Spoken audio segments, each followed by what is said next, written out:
Welcome to King Silk Art. This is truly some of the most spectacular art that man has to offer. What you're seeing is this is all silk embroidered, and it comes from a province in China called Suzhou.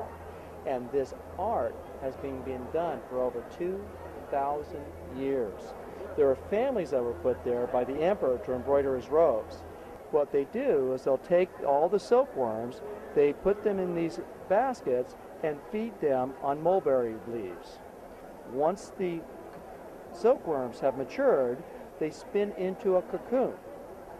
And here's an example of a cocoon stage. The cocoon itself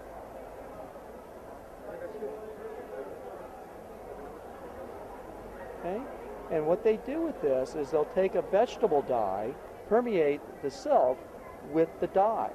So what you're looking at is an organic to an organic. So the dye becomes a permanent fixture in the silk thread, and so it will never lose its color. They can get about 2,000 feet out of one cocoon of that very, very fine fiber. This is thinner than a human hair. They'll then take this and literally just start stitching it. As part of it, the first thing they'll do is they'll split the thread down to a specific count of the thread itself. The thread starts with a total of 16 strands. Depending upon the quality of the piece, they will determine how many strands they use to actually do the work.